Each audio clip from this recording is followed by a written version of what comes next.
The sun has gone down at Hangman's Hill, and the ghost at Misery Corner isn't walking tonight.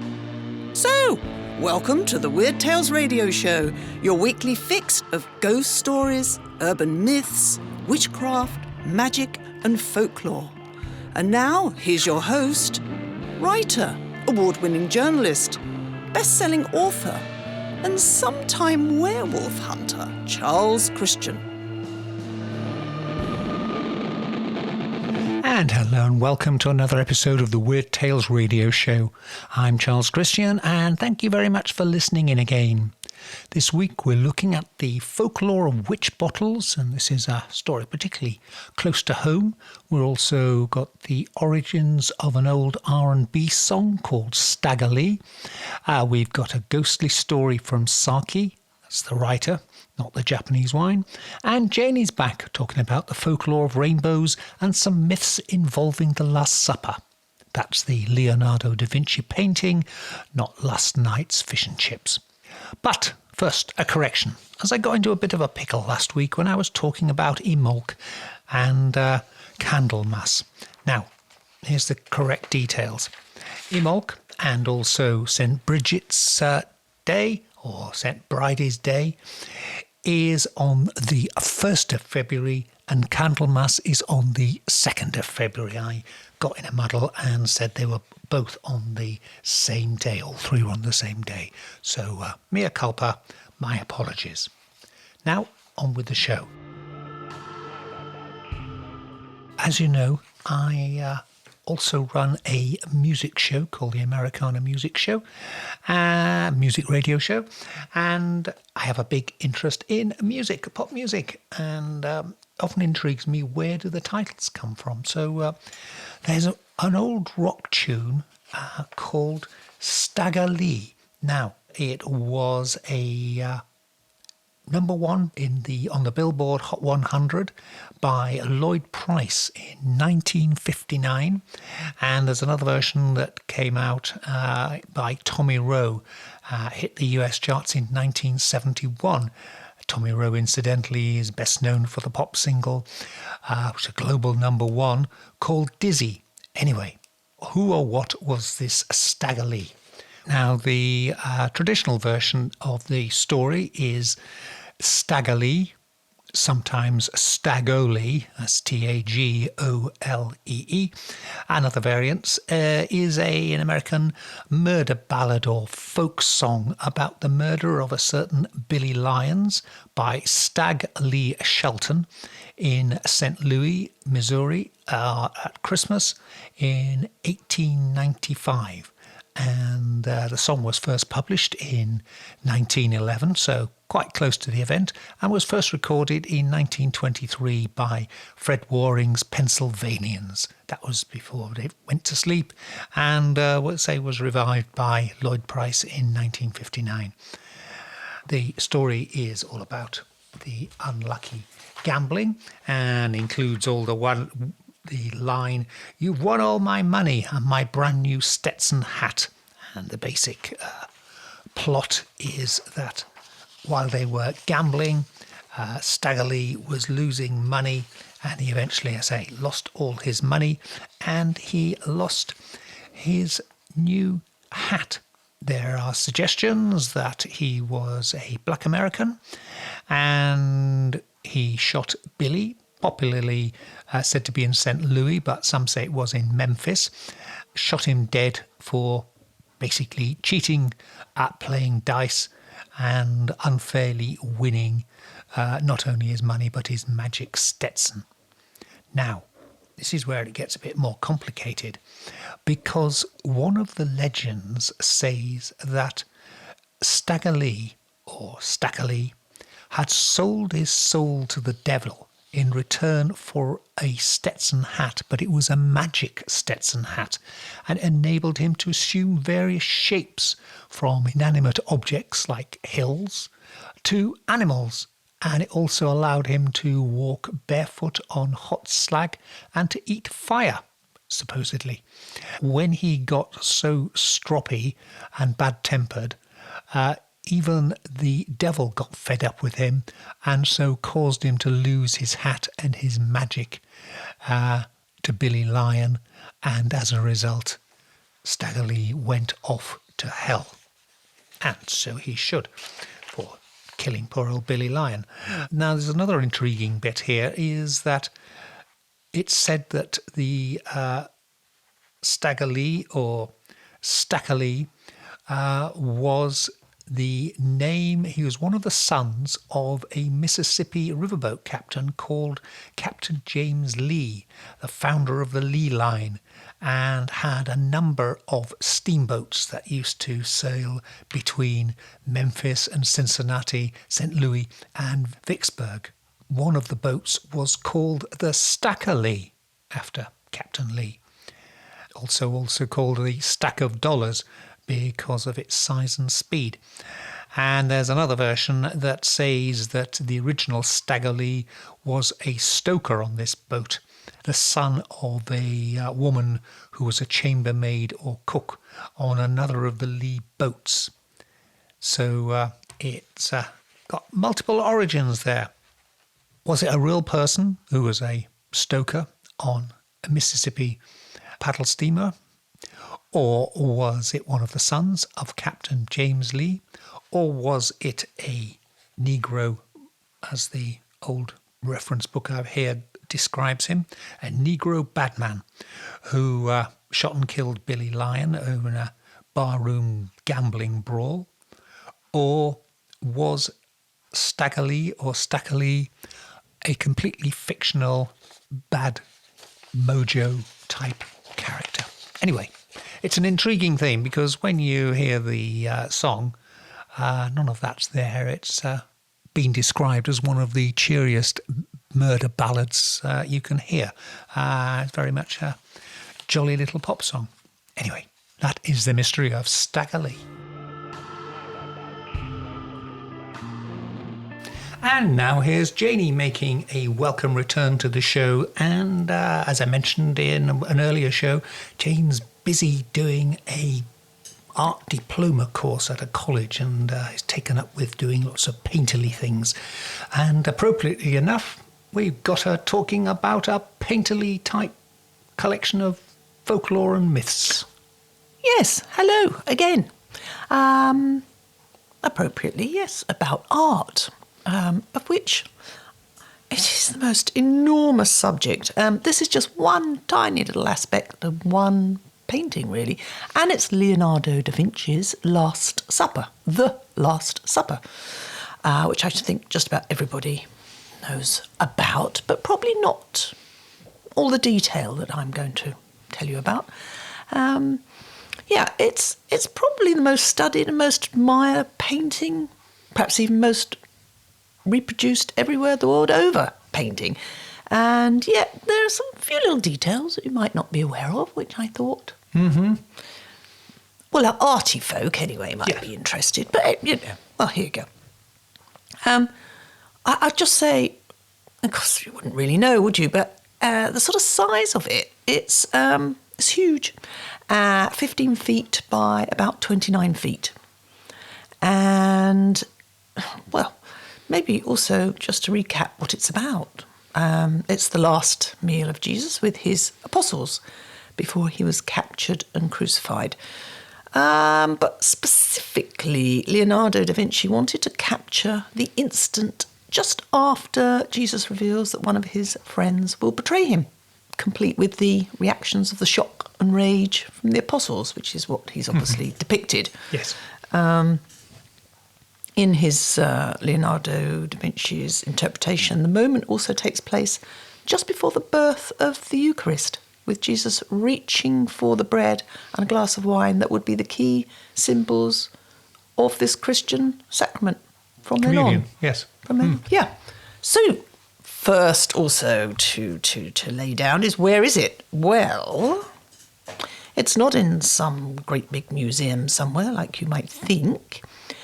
It's actually, its permanent home is in a convent in Milan, Italy. And in fact, moving it would be very tricky, to say the very least, because it's painted on a wall.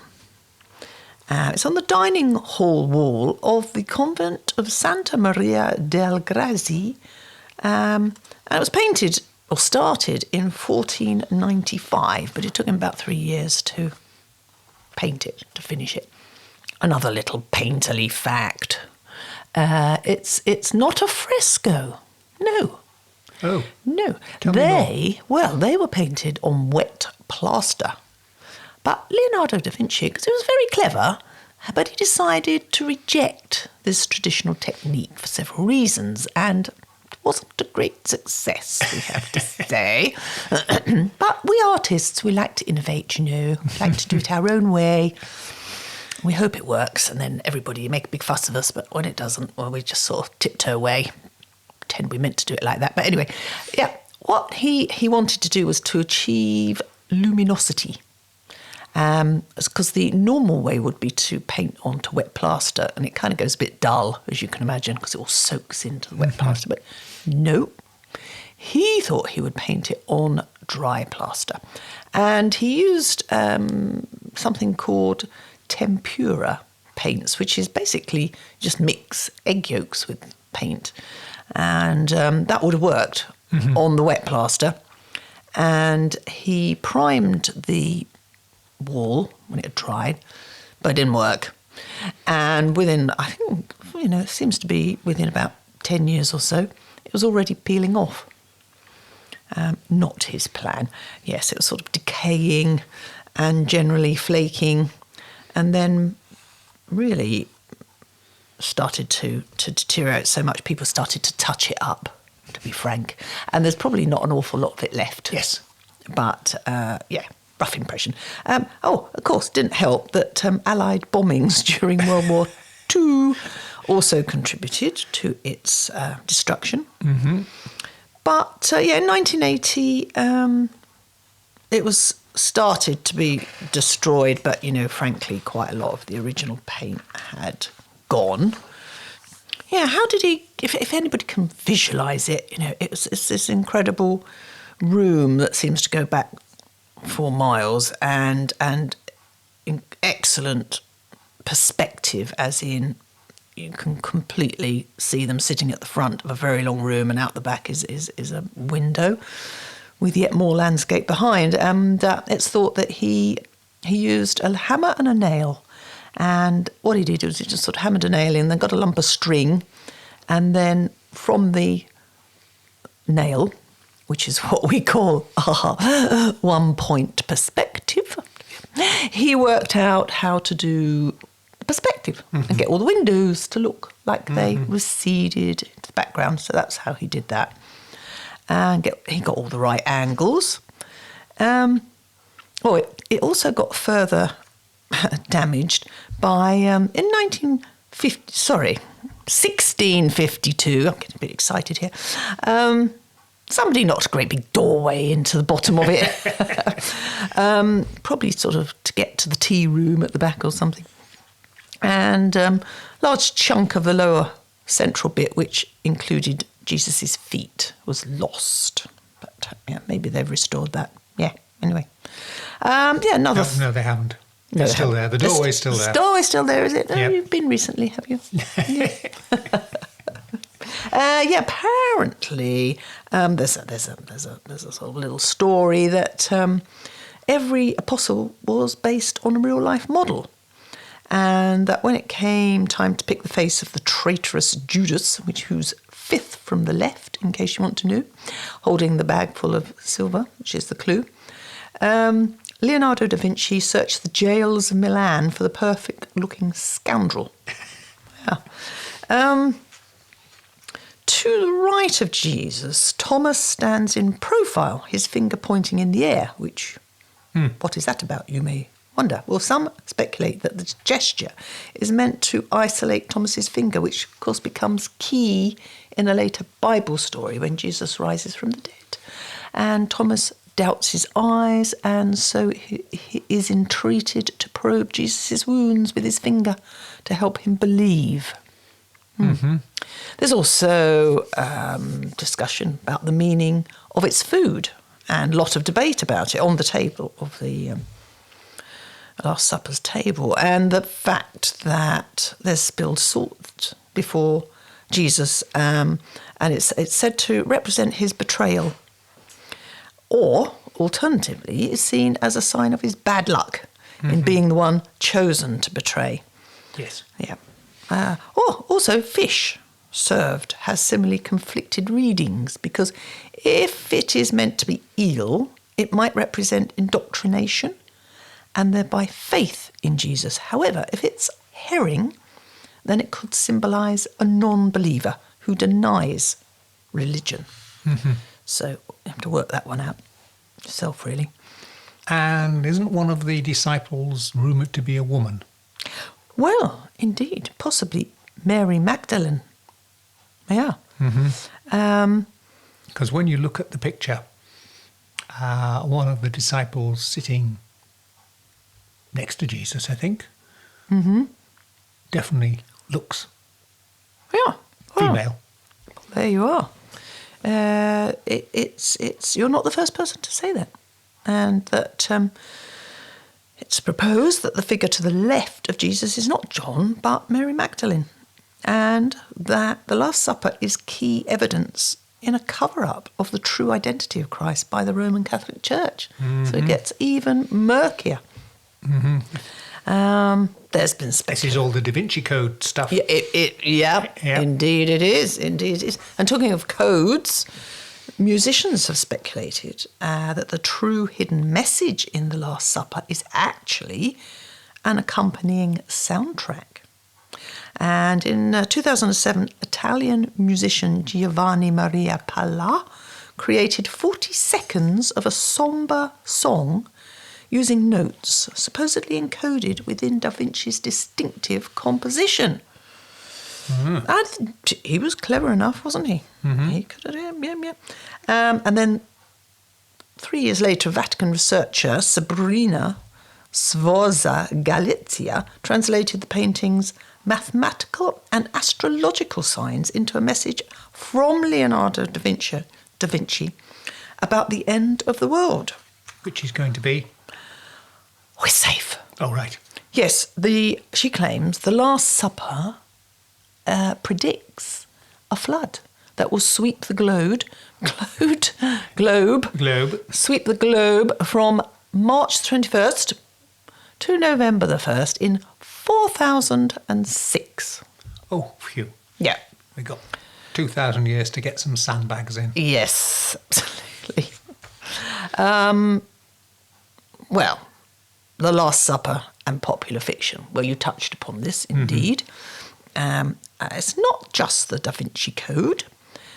Part of the painting's mythology is the story that Leonardo da Vinci looked for ages for the right model for his Judas. And once he found him, he realised it was the same man who had once posed for him as Jesus. And sadly, the years of hard living and sin had ravaged his once angelic face. However, sounds a compelling story, but it's also totally false. Yes, well, there we go. The reasoning for that is, for one thing, it's believed that Da Vinci took about 3 years to paint The Last Supper, mostly due to his notorious tendency to procrastinate. Well, we like to procrastinate. Preferably put it all off and go and do the hoovering. It's probably what he did quite a lot of the time. Just sort of went off and invented a submarine or something. Oh, yes, all right, he invented a submarine. Don't we all invent submarines before we get down to painting? Yes. But no, anyway, yes, he took 3 years. Stories of a spiritual decay manifesting itself physically have long existed apparently.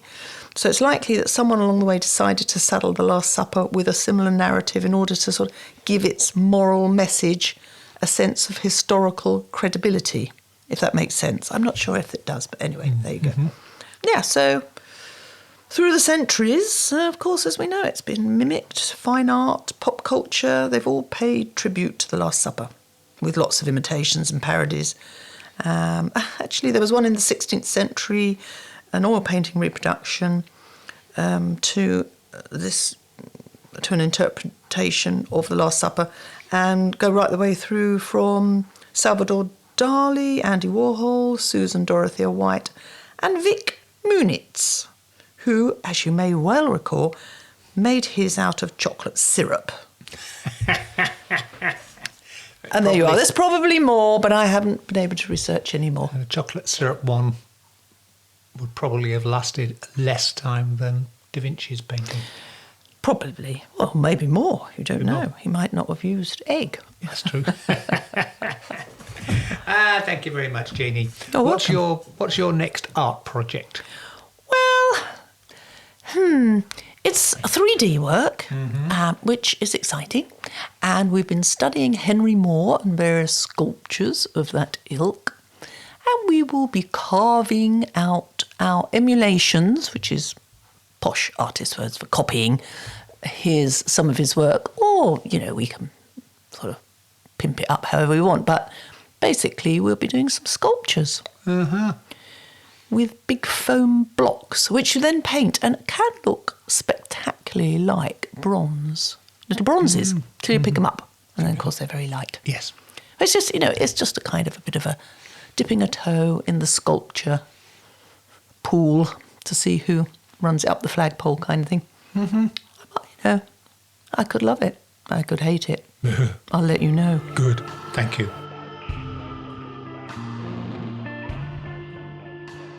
So, witch bottles. Mentioned them in the outset. Now, so happens we have a witch bottle on this property. We live in a converted barn, and there's a stable yard on the barn on the property, which used to be a piggery. And Janie, who used to keep her horses there, spotted the fact that by the main entrance to the stable yard, there was the top of a bottle just slowly emerging from the concrete, and discussed it with a local old boy who actually his mother was born in a house that used to be on that land, long since demolished, and the properties have all changed hands and things. But he and Janie are of the opinion it is the top of a witch bottle that was placed there to protect the livestock that were being bred, the pigs that were in there, which is intriguing because the building and the concrete base it's on would be probably only 1960s, so we're only looking 60 years ago. Quite modern times, really. So, okay, what are witch bottles? Now, there's actually two versions of them. One of them was used as a general purpose property protection device, and it would be buried on a property and very much somewhere where it was likely to be safe and not be accidentally broken or moved or anything of that nature. So, you'd find them placed beneath a hearth or by a doorway, somewhere inconspicuous, and so that the bottle would always be there and wouldn't be accidentally moved. The other version of it was a slightly more proactive witch bottle, which was used as a counter magical approach to fight a witch who'd bewitched someone in your household. So they took different forms. Frequently they were glass bottles, old drinking bottles, nothing particular special about them. Interesting shapes, but anything nice and stout. Alternatively, they were sometimes called Bartman stoneware or Bellarmine jugs. And these are pot-bellied stoneware bottles, and they have the imprint of a grim-looking bearded man on the side of them. I think Bartman actually is German for bearded man. And say they're sometimes called Bellarmine bottles because Cardinal Bellarmine was a 16th century anti-Protestant member of the Catholic Church who did a lot of burning of Protestants for heresy. If you are using them to actually fight a witch, there's an interesting tale here about James Murrell in Essex, and he is known as the last of the Essex cunning men, and he died in the late 19th century stroke early years of the 20th century, and he used witch bottles to repel witches after they'd cursed people. And typically he would have a witch bottle, perhaps made of iron or perhaps made of glass, and in it he would put various items linked to the bewitched person. So it might include nail clippings or hair or possibly urine or even more feminine stuff we don't go into here. And you'd also put in there nails and thorns and pins, which are intended to cause pain to the witch. So you've got something to hurt the witch, and you've got something relating to the person who has been bewitched and who the witch bottle is attempting to counteract their witchcraft. The way they would deal with it was to heat up the bottle, heat it on a fire, that or heat the bottle over a fire until it burst, and that it was thought would attack the witch. And indeed, there is a story that cunning Murrell, James Murrell that is, used it once. The next day, the locals found that a witch had burned to death in her house. So I say that is using it to fight witchcraft. However, the more general protective sort, this typically nowadays has pins and needles in it, and also red wine in it and rosemary. Now, the rosemary is intended to cast out evil and to send it away. The pins and needles are intended to trap evil. And when we say pins and needles, some of these will be actually not so much needles as steel nails or iron nails. We all know that iron is an ingredient that all witches hate, all evil spirits hate. They would be intended to, say, trap the evil. Another variation is you would put thin red cotton or twine in the bottle, and that again would be to ensnare the witches. So basically, the pins and needles are there to trap the evil, the red wine is to drown the evil. If you don't have red wine, you can use vinegar. And the rosemary is to cast out evil and send it on its way. And just to remind you how to do it, there's a little rhyme that goes with it. Pins, needles, rosemary, wine, in this witch's bottle of mine. Guard against harm and enmity. This is my will, so mote it be. And once you've made the witch bottle, then you would seal it with a cork and some wax, either red sealing wax or black candle wax. Just let it drip onto the top of the bottle until it's well and truly sealed, and then hide or bury the jar, the witch bottle, somewhere in your property, on your house.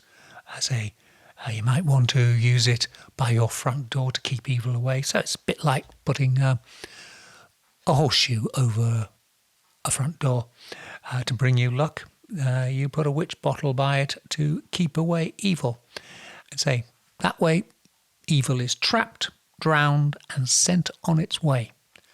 And very intriguing the fact that 60 years ago, people in my part of Norfolk still thought it was necessary to protect their livestock from evil spirits, people putting the evil eye on their cattle or pigs. You're listening to the Weird Tales radio show with Charles Christian.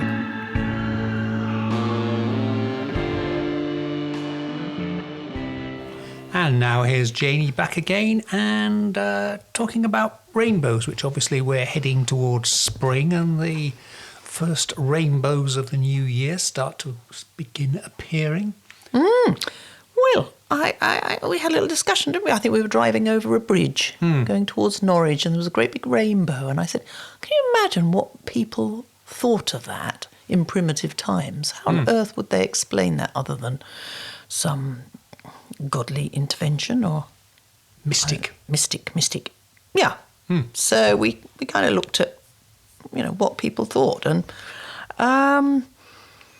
there's a host of legends and myths about rainbows. And of course I thought they'd be universally happy, as we currently in our culture see them as something wonderful. But no, 'twas not so.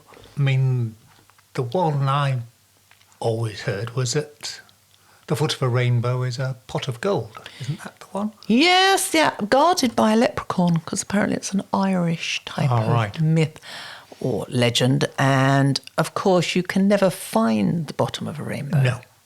So this can never be disproved. Mm-hmm. Clever, isn't it? Very good, yeah. Well, yeah. That does actually give the name of a rainbow chaser to people who are daydreamers and visionaries. It's their habit of hoping for impossible things. So, yeah. So that's one kind of aspect of rainbows. Yeah. But no, they could bring a bit of bad luck and people had little rhymes against them. I have a rhyme here. It's rather impenetrable, but I'm willing to give it a go. Yeah, it's sort of... It's Berwick, isn't it? Scottish, yeah. Scottish borders. Yeah. Some time ago. Well, this is something that yes, yeah, nearly a couple of centuries ago, was a popular rhyme among boys and girls in the country, who'd run about repeating it on seeing a rainbow. Little charmers. Anyway, it basically goes like this. Rainbow, rainbow, hoard away hame, which means go home. All your bairns are dead, but one. And it lies sick on yon grey stone, and will be dead ere ye get home. Gang o'er, drummer, and yont the lee. I don't really know what that means. And down by the side of yonder sea, your bairn, baby, lies greeting to die. Waiting to die. And the big teardrop is in his eye. Perhaps where the rainbow is kind of reflecting. Yeah. So that was charming. That's like that ladybird. It's very much like that. Run away home. Yeah. Your house is on fire and something else. Yeah. Same. Yeah. Don't remember that one. No, we never said that. No. All the romance went out of life somewhere around 1950 when I was born. Well, I was born after that, by the way. But anyway. So there's another little tale, comes again from a couple of hundred years ago. When a schoolboy, I recollect that we were wont, on the appearance of a rainbow, to place a couple of straws or twigs on the ground in the form of a cross in order to dispel the sign of the heavens, or as we termed it, to cross out the rainbow. Yeah. You can cross them out and make them go away by making a cross on the ground, like what Christ's cross was. This is verbatim reportage. And even, I say, 70 years ago, people were saying that they used to do it when they were children. In Leeds, apparently, our search discovered that there was, among the old people, this recipe for driving away a rainbow. Make a cross of 2 sticks and lay 4 pebbles on it, one at each end of the cross. And quoted again, even it was 1985, in Ireland, if you make a cross with 2 straws, it breaks the rainbow, on the basis that you want to break it, because, of course, bad luck. Because because, and this could be a reason why, a rainbow over a house equals death. Oh. Apparently. Yeah. If it's arched over a house, a death was to be in it soon, or some relation a distance away was to die. I had no idea it was all this. Oh. And it gets worse. You mustn't point at one. No. This is from beginning of the last century. A lady in Monkland, which is Herefordshire, anybody wants to know, was teaching her Sunday school class in the garden and pointed with her finger to show the children a beautiful rainbow. They all cried out, this is in the West Country, obviously. They all cried out, "Oh, don't, teacher, don't," and explained that it was dreadful bad luck to point at a rainbow. It's also reported in the 50s, a boy. This is the 1950s? 1950s, sorry, yes. To point at a rainbow brings the rain back again. Perhaps that's what's been happening in this country, more in the whole of, I don't know. Someone's been pointing at rainbows for a long time. Who knew? Yes. If you see a rainbow, you must draw a person's attention to it by any means other than pointing at it. That could be unlucky. As is stepping on a rainbow. Again, this is mid-50s. Apparently, there's a myth or a folklore that oil marks on a wet road are sometimes held to be spots where a rainbow has stood. Right. Could be made of oil paint then, she said, bringing in her... Well, you get that with petrol from cars. It yes, does have that rainbowy look. This is true. And it said that if one walks over an oily patch in the road, one will get one's sums wrong. Mind you, probably get smacked about with a ruler if that happens, so there's probably quite a lot of good reasons not to want to... get your sums wrong. Yeah, or walk over an oily patch. I mean, you'd get your foot all oily, wouldn't you? Yeah, exactly. So you get smacked when you get home as well. Thick ear, as they used to say. Yes. Yeah, and even again into the 80s, 1980s, 85. This comes from Essex. When we were children and saw those coloured oil marks on water on the ground, we used to put our foot on it and say, "Rainbow, rainbow, bring me luck. If you don't, I'll break you up." Presumably by putting a cross on the ground. Maybe. Well, you could swirl your foot around. Oh, yes, you could do that. That's true. Yeah. So that's what they all made of it, you know. All a bit doomy and a bit weird and a bit... And what's your perspective of rainbows? Well, I don't really have one other than when I see one, I point to it and go, "Oh, look, a rainbow." That's about the sum of it, really. I haven't got much imagination. Thank you very much, Janie. You're welcome. Now, I promised you a ghost story at the outset, and this is by the writer Saki. That's Saki, S-A-K-I, as in the Japanese drink. And Saki is actually the English writer Hector Hugh Munro, who did most of his main story writing. He wrote plays, he wrote articles for various newspapers. He was a foreign correspondent at one time. And he also wrote a lot of short stories. And most of his short stories come from the period 1904 to 1914. And, some of them are rather dated because they very much the country house era and everybody has servants and say it's very much of an era. But when it comes to stories with an edge, he's up there, really often overlooked. People talk about M.R. James and they talk about H.P. Lovecraft, but I say some of the stories by Saki have twists in them that are well worth reading. His stories are rather cynical and often involve young people, children, making fools of their elders, and betters. Saki very much likes fun, and he doesn't like pompous people, and he rather enjoys it when they come to grief, either tragically or just given a scare. And this is a little story called The Open Window. It starts with a visitor to a country house being met by the niece of the house. She tells him to wait, for her aunt will be arriving shortly. "My aunt will be down presently, Mr. Nuttall," said a very self-possessed young lady of 15. "In the meantime, you must try and to put up with me." Frampton Nuttall endeavoured to say the correct something which should duly flatter the niece of the moment without unduly discounting the aunt that was to come.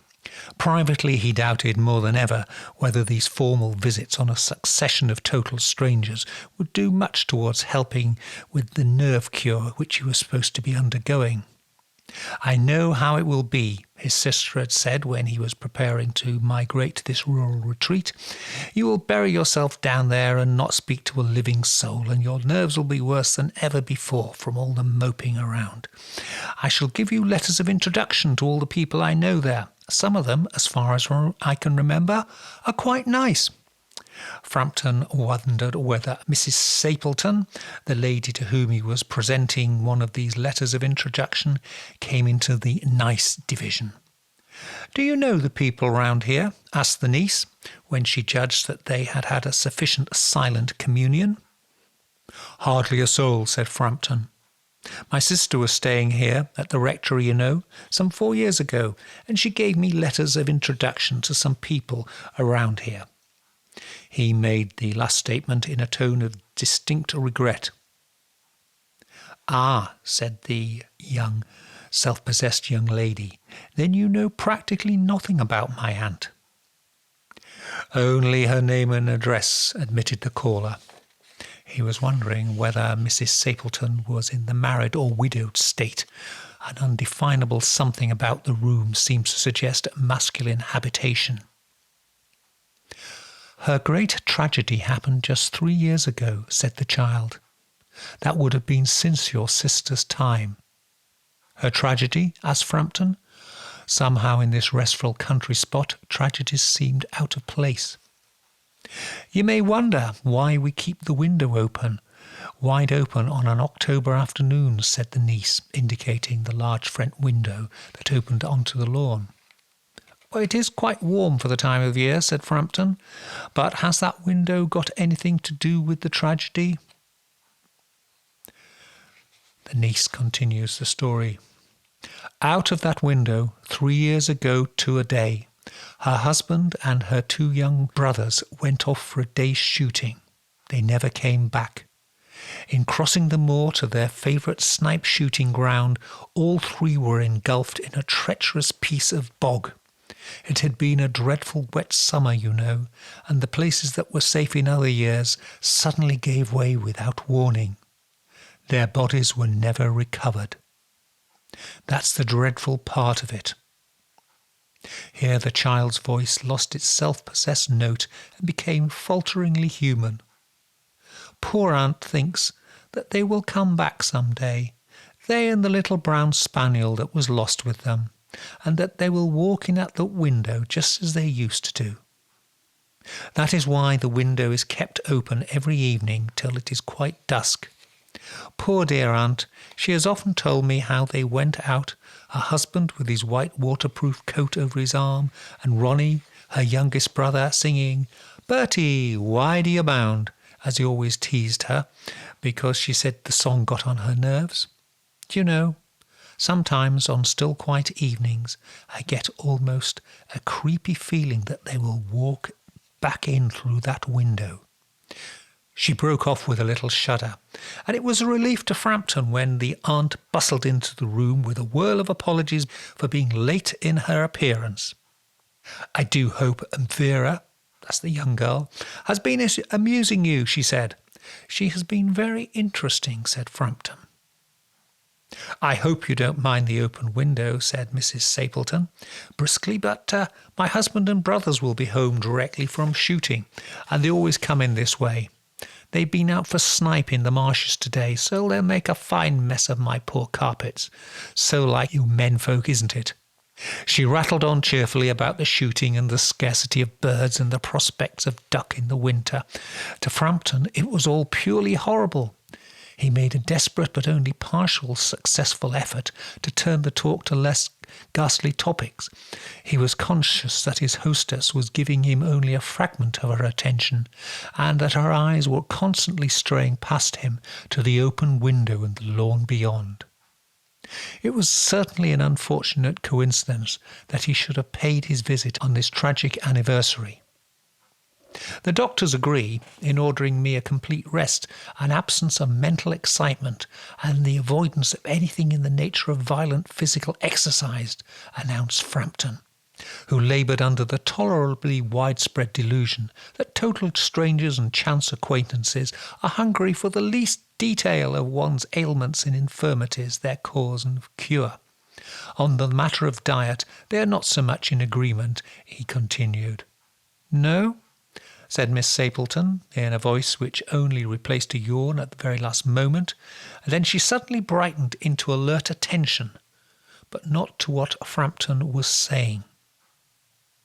"Here they are at last," she cried, "just in time for tea.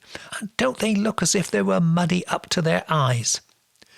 Frampton shivered slightly and turned towards the niece with a look intended to convey sympathetic comprehension. But the child was staring out through the open window with dazed horror in her eyes. In a chill shock of nameless fear, Frampton swung round in his seat and looked in the same direction. In the deepening twilight, 3 figures were walking across the lawn towards the window. They all carried guns under their arms, and one of them was additionally burdened with a white coat hung over his shoulders. A tired brown spaniel kept close to their heels. Noiselessly they neared the house, and then a hoarse young voice chanted out in the dusk, "I say, Bertie, why do you bound?" Frampton grabbed wildly at his stick and hat. The hall door, the gravel drive, and the front gate were dimly noted stages in his headlong retreat. In fact, a cyclist coming along the road had to run into a hedge to avoid an imminent collision. "Here we are, my dear," said the bearer of the white mackintosh, coming in through the window. "Fairly muddy, but most of it's dry. Who was that man who just bolted out as we came in?" "Oh, a most extraordinary man. Mr. Nuttall," said Miss Stapleton. "Could only talk about his illnesses. Dashed off without a word of goodbye or apology when you arrived. One would think he'd seen a ghost." "I expected it was the spaniel," said the niece calmly. "He told me he had a horror of dogs. He was once hunted in a cemetery somewhere on the banks of the Ganges by a pack of pariah dogs, and had to spend the night in a newly dug grave with the creatures snarling and grinning and foaming just above him. Enough to make anyone lose their nerve." Romance at a very short notice was the niece's speciality. Now, any mention of a story by Saki is not complete without mentioning that Saki's own life had a somewhat unfortunate twist in it. When the First World War began, although he was 43 years old and officially overage to enlist, and he was offered a commission in the cavalry, he joined as an ordinary trooper and later became a corporal in the Royal Fusiliers. And a number of times he returned to the battlefield when still too sick or injured. And in November 1916, he was sheltering in a shell crater near Beaumont-Hamel in France during the Battle of Ancre. And he was in charge of his squad. And somebody lit up a cigarette, which of course is a very bad thing to do because the bright light would attract German snipers. It's said that Saki's last words were, "Put that bloody cigarette out." and then came a shot, and Saki fell down dead. The sniper had seen the light, fired in that direction, and unfortunately hit Saki rather than the person who was smoking. Munro, or Saki, has no known grave, but he is commemorated at the Thiepval Memorial. Americana music lovers! We have something special from the UK. Join Charles Christian on his weekly Americana music radio show. He'll be showcasing the cream of new talent plus top acts from around the world. There'll be wall-to-wall music, interviews, latest news, and, well, just great Americana music you'll really love. Charles Christian's Americana Music Radio Show, where Americana is king. I recently heard a friend of ours tell her son, "Don't go running with those scissors, you'll have someone's eye out." Which got me thinking, is there really a problem with people having their eyes poked out with scissors? If you look online, the US Consumer Product Safety Commission has a fascinating database called the National Electronic Injury Surveillance System. And this reveals that actually there are quite a substantial number of injuries turning up in accident and emergency departments every year involving children who have been injured with scissors. It sounds quite awesome, except when you then compare it with the number of children who are injured playing on normal playground equipment, it soon disappears into a very small figure. It also reports that since 1997, so we're looking 20 years now, they've only been 19 scissor-related incidents involving running, and none of those involved eyes being poked out. Indeed, it appears a far greater risk is children putting scissors in their pockets and sitting on them and then getting buttock injuries. As for the rest of the scissor-related injuries, they are caused by the blade, by people cutting themselves while they are cutting paper or fabric or anything else. This tale of scissors got me thinking about some of the superstitions and folklore surrounding scissors. Did you know that if you use scissors on New Year's Day, you will cut off any fortune that was coming your way? Apparently you should also put scissors away during thunderstorms to decrease the likelihood of the house being struck by lightning. I think this is rather like we used to be told when we were kids that we had to unplug the television during a thunderstorm in case the lightning came down there. Being made of metal, of course, scissors have the power to cut and are regarded as quite potent objects in superstition. For example, if you drop a pair of scissors, or if you drop a pair and they stick into the floor, this constitutes a death omen, although it does vary from culture to culture. And there's a similar superstition saying if you do drop some scissors on the floor, the person who dropped them shouldn't pick them up themselves. Instead, he or she should ask a friend to pick them up, or failing this, the scissors should be trodden on before being touched. I suppose this is to earth the magic that's lurking in there. It's also suggested that before you use the scissors again, you should warm them between the hands. What else can we tell you about them? Well, it's suggested that scissors, along with knives, should never be given as presents unless the recipient hands over a coin or two in exchange, as though buying them in the usual way. Failure to do so may lead to the friendship between the two people being severed. See what they're doing there? Scissors, however, act as a deterrent against witches, and in former times they were often placed under a doormat to prevent any malevolent spirit from coming into the house. Ideally, they'd be placed in the open position so that they formed a cross. Got a couple more scissors-related superstitions for you. In Greece, if a pair of scissors is left gaping open on the table, it is said the Archangel Michael's mouth is open and ready to take the soul of some member of the family. While in parts of Africa, there are claims that scissors should never be opened and closed during a wedding celebration, and this will result in the groom becoming impotent. Ooh! I don't like to think about it.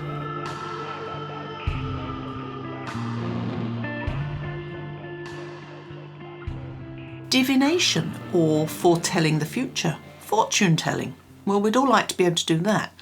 And here's just a few weird and lesser known ways to do it. If tea leaf readings, the correct term for that is tasseography, is not working for you. Okay, Asparomancy. Yes, it's done by tossing asparagus in the air and reading the pattern when it falls on the ground. Only one practitioner of it seems, but she's had massive media coverage, so thinking anyone can just really choose a comedy vegetable and grab 15 minutes of fame. Molybdenation, divination by molten metal. The method originates in ancient Greece, and it's still common in New Year tradition of the Nordic countries, apparently. Tin is melted on a stove and poured into a bucket of cold water. The resulting shape is either directly interpreted as an omen for the future or is rotated in a candlelight to create shadows whose shapes are then interpreted. And I really like this one because it sounds like fun and you get a nice little original sculpture or jewellery out of it to keep. Botonomancy.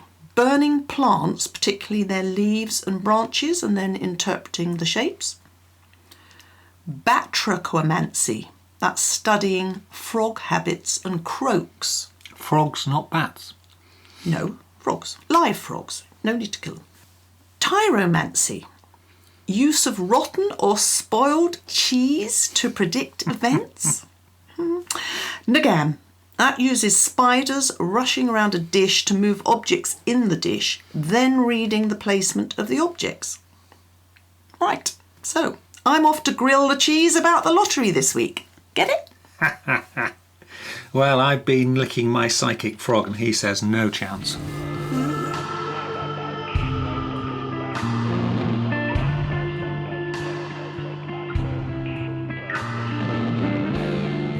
That's it. Time for me to go. Just remains for me to say, me and Janie, to say thank you very much for listening. And I'll hope you'll join me again same time next week. Till then, it's Charles Christian saying, stay well, stay different. Just remember the old witch bottle rhyme. Pins, needles, rosemary, wine, in this witch's bottle of mine. Guard against harm and enmity. This is my will, so mote it be. Good night. Black Shuck, the demon dog of East Anglia, is baying at the moon, which means it's time for us to go. You've been listening to the Weird Tales radio show with Charles Christian, your weekly fix of ghost stories, urban myths, witchcraft, magic and folklore.